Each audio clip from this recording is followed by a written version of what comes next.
Troisième et dernière partie de l'Africa Newsroom. Nous sommes toujours en compagnie de Stéphane Akaya, économiste, Jean-Marie Taillé, délégué du JICAM en France, et de notre éditorialiste Daoud Attal. Et tout de suite en Centrafrique, le budget du programme DDR, désarmement, démobilisation, réinsertion, a été bouclé. Le coût total est estimé à 45 millions de dollars, donc 30 millions de dollars financés uniquement par la Banque mondiale et 15 millions de dollars provenant du gouvernement et de la MINUSCA. Marcel Fabamaroun. Le programme désarmement, démobilisation, réinsertion en Centrafrique est sur le point de redémarrer. Du point de vue financier, en tout cas, un montant de 45 millions de dollars a été bouclé, dont 30 millions de dollars en guise de dons octroyés par la Banque mondiale au profit du gouvernement centrafricain. Le reste ayant été complété par l'exécutif centrafricain et la MINUSCA. Cette somme est destinée au retour d'environ 5000 ex-combattants à la vie civile et à l'aide à leur communauté d'accueil. Ce que l'argent de la Banque mondiale va financer, ce sont les activités destinées à l'ex-combattant lui-même, notamment des formations qui vont lui permettre de réapprendre un métier ou de retrouver des bases pour sa réinsertion dans la vie civile. Nous allons également financer des activités pour les communautés d'accueil. C'est très important. Et enfin, on va financer le pilotage de tout le programme par la cellule installée à la présidence. On va donc aider aussi les Centrafricains à faire de la planification. L'opération intervient quelques jours avant la rencontre, pour la première fois, de 14 groupes armés prévus cette semaine. Elle se fera autour de la table du comité consultatif de suivi chargé de piloter le DDR et verra les présences de la société civile, des Nations Unies, des partenaires et des autorités centrafricaines. Mais cette reprise des négociations semble être freinée par le Front populaire pour la renaissance de la Centrafrique, un des groupes armés qui remet en cause ce processus. C'est un groupe qui a d'autres objectifs, qui veut poursuivre d'autres objectifs. C'est des personnes qui pensent qu'en prenant les armes, ils ne peuvent qu'assouvir leurs besoins, leurs intérêts. Et je pense que ce programme de DDRR est un chantier qui peut amener la République centrafricaine vraiment à pouvoir se stabiliser. Le programme DDR, une fois mis sur pied, durera 30 mois, à compter de fin mai, début juin 2017. Il est destiné au désarmement de milliers de personnes impliquées dans la Deuxième Guerre civile qui secoue la Centrafrique depuis fin 2012. Daouda, le budget bouclé, on peut dire que le programme va vraiment commencer cette fois ? J'espère. J'espère tout simplement, Fanny, parce que ça fait un petit moment qu'on parle de ça. Ouais. Mais justement, pour répondre à votre question, je pense que tout n'est pas une question d'argent, oui, de financement. Parce que vous savez, en Centrafrique, vous avez des groupes qui font la surenchère. Et d'ailleurs, je pense qu'il faut éviter que ces groupes armés captent cette manne financière sans se désarmer. C'est tout là le risque dans ces politiques DDR. Parce que vous avez un combattant qui vous rend son arme, vous le réintégrez, il bénéficie d'une formation pour se réintégrer dans la vie civile, etc. Mais s'il n'y a pas un bon suivi, ce même combattant va traverser la frontière pour trouver une autre arme et revenir, et vous allez encore lui prendre l'arme pour lui donner de l'argent encore ou des avantages. Donc c'est bien ça le problème de ces politiques DDR. Moi je pense que il faut véritablement, à côté des politiques DDR, il faut la carotte et le bâton, c'est-à-dire mettre aussi la pression sur vis-à-vis de la justice, en disant que ceux qui persistent à ne pas rendre les armes, ceux qui continuent à vouloir commettre des actes de violence seront condamnés. Il y a un tribunal pénal spécial qui est mis en place en Centrafrique, le procureur a été nommé. Je pense qu'à côté de ces avantages que l'on donne à des gens qui sont des criminels, il faut le dire parce que c'est des criminels, à côté de ça, il faut aussi brandir la menace de la justice. Ça facilitera la démobilisation de ces combattants. Mais si simplement c'est vu comme des avantages qui sont donnés, les gens vont prendre et vont revenir derrière. Marie Taillé. Alors, il se pose un souci, c'est qu'il est probable qu'il y avait un souci d'argent. Donc, si aujourd'hui on nous annonce que le programme est bouclé à 45 millions, ou que c'est 45 millions ou 45 milliards, alors c'est 45 millions de dollars, donc 30 millions par la Banque mondiale. Donc si c'est bouclé donc à 45 millions de dollars, Alors, il est évident que s'il doit avoir un pilotage, donc un regard de la Banque mondiale là-dessus, qui finance le plus, mais il est aussi important que le gouvernement en place, qui vient d'arriver, ait sa véritable politique d'insertion sociale. D'abord, parce qu'il ne suffit pas simplement de dire qu'on va désarmer, on va démobiliser. Le problème, c'est qu'en les formant, il faudrait qu'il y ait des débouchés de l'autre côté. Et ça veut dire naturellement un développement d'un programme économique qui est consistant pour absorber tout ce monde-là. Quand on les forme, il faut qu'ils soient absorbés quelque part. Parce que le socle de tout ça, c'est souvent la misère. Quand ils n'ont rien à manger, quand ils n'ont aucune perspective d'avenir, il est naturel que ce qui les capte le plus, c'est de se retrouver dans la brousse en train de faire des violences et de l'insécurité qu'on voit. Donc si on les forme convenablement et qu'il y a un programme économique de développement économique derrière, d'insertion économique et un programme de dynamisation des efforts individuels, donc de création d'entreprises, d'accompagnement. Vous savez, la Centrafrique est un pays qui est extrêmement riche. Mais simplement, on le méconnaît. On ne connaît la Centrafrique que parce qu'il est devenu désordonné et parce qu'il y a eu un passé historique désastreux. Mais c'est un pays qui est extrêmement riche. Il faudrait que le gouvernement en place élabore, d'abord pour lui-même, qui ait une feuille de route pour sa propre gestion, un programme économique qui est viable, qui est clair, qui est précis et qui répond aux besoins de la population, dans lequel, dans ce programme, il doit former ces jeunes-là, les intégrer. Stéphane Akaya, vous êtes d'accord, la question du financement ne règle pas tout? Parce qu'il faut remonter aux origines du conflit, parce que, comme le disait un auteur, votre affamé n'a point d'oreille. Et en plus, quand on regarde le conflit qu'il y a eu en Centrafrique, la rébellion a commencé avec 2500 personnes, arrivé à Bangui, ils sont 30 000 personnes. Comment ils ont pu enrouler autant de personnes en un si peu de temps? C'est tout simplement parce qu'il y a la misère. C'est une question de misère, ce n'est plus une question de désarmement. Tout ça, je pense qu'il faut dire aujourd'hui qu'en Centrafrique, il y a eu une démission de la cellule familiale jusqu'au président de la République. Il y a eu vraiment quelque chose qui n'a pas marché. Et d'autres auteurs disent la Centrafrique est trop riche pour être en paix. Donc aussi, il y a cette question d'une forme de néocolonialisme avec les sociétés entières qui n'ont aucun intérêt que ces pays puissent retrouver, finalement, puissent vivre éventuellement de toutes les ressources dont ils disposent. Merci. Dans l'actualité également, le franc CFA continue d'alimenter les débats dans les zones UEMOA et CEMAC. Faut-il abandonner cette monnaie commune à 15 pays? C'est la question que se posent économistes et responsables politiques.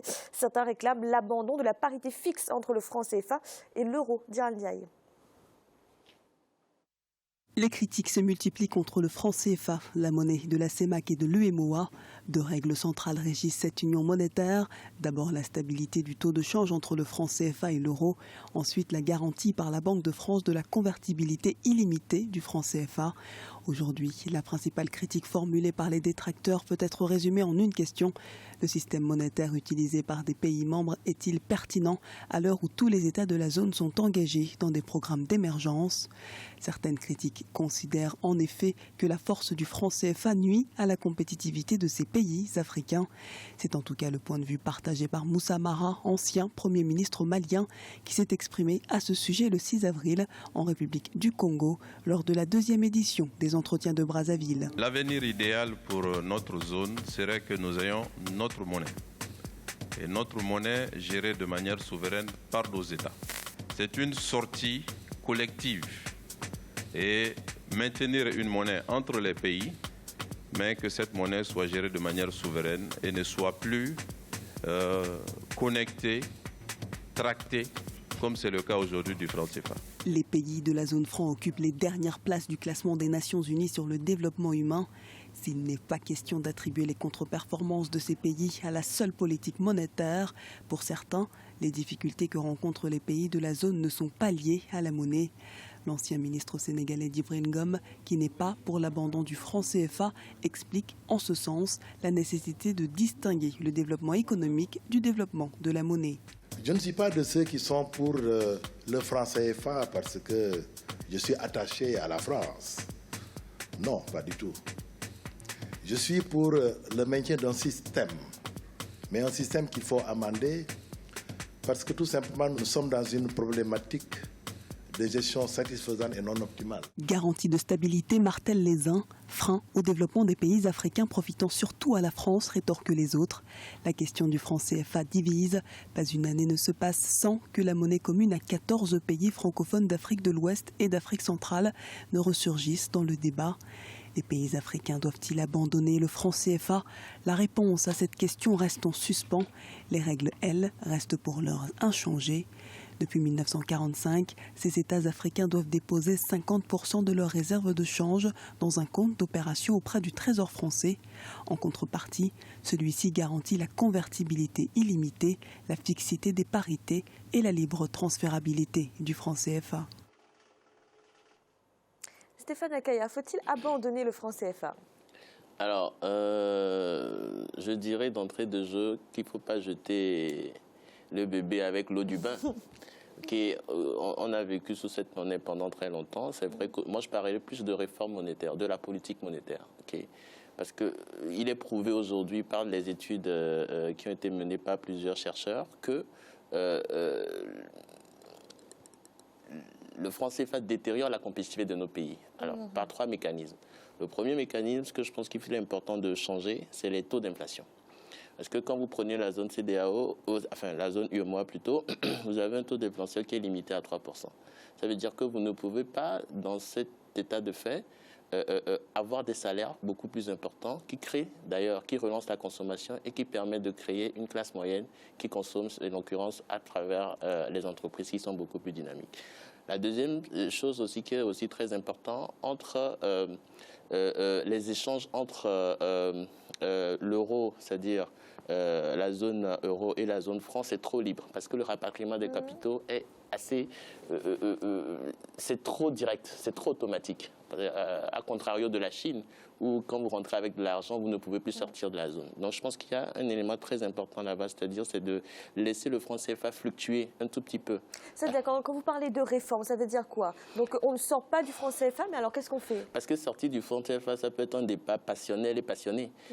Après, qu'est-ce qu'on fait une fois qu'on sera sorti? On revient aux mêmes questions, des questions beaucoup plus objectives. Qu'est-ce qu'on veut régler comme problème?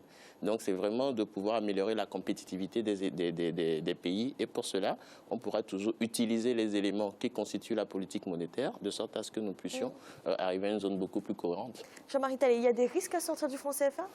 Je ne dirais pas qu'il y a des risques. Il y a une période de flottement qu'on peut observer.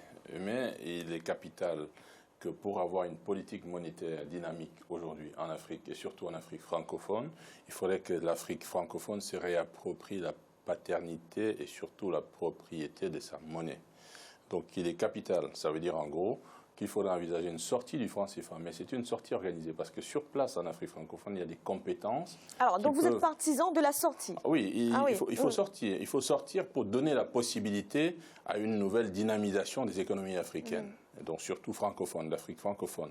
À partir de ce moment-là, la sortie s'organise parce qu'il faut respecter les intérêts des uns et des autres.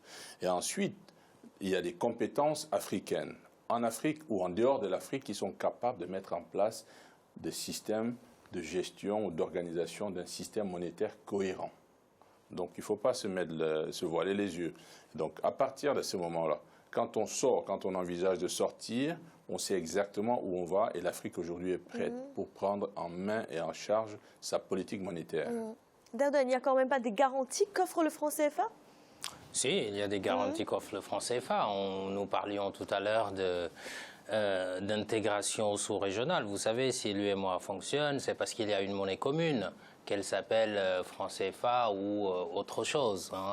Mais moi, je dis que là, c'est une question de souveraineté monétaire. À terme, il faut avoir sa propre monnaie. Je soutiens totalement ce principe, mais je dis attention également. Pourquoi? Parce qu'on en revient à la problématique des économies diversifiées, non diversifiées. Vous savez, si votre économie n'est pas diversifiée, vous achetez.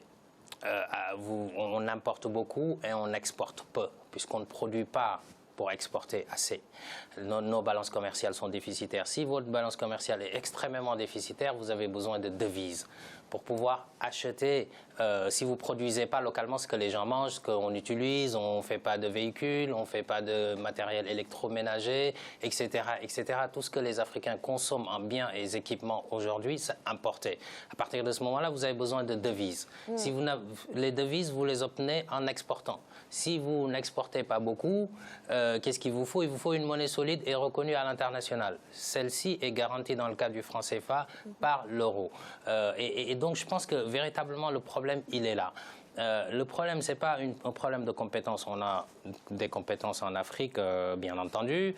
Le problème, ce n'est pas un problème politique, parce que politiquement, il faut sortir, bien sûr.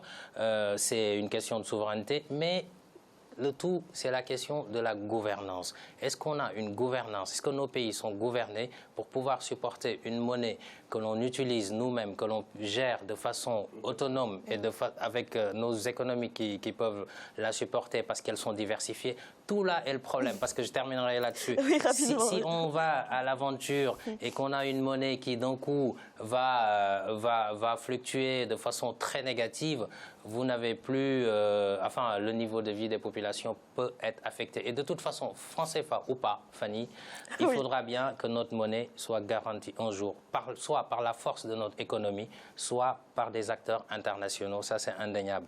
Mais à terme, il faudra sortir. J'espère qu'on y arrivera pour la souveraineté.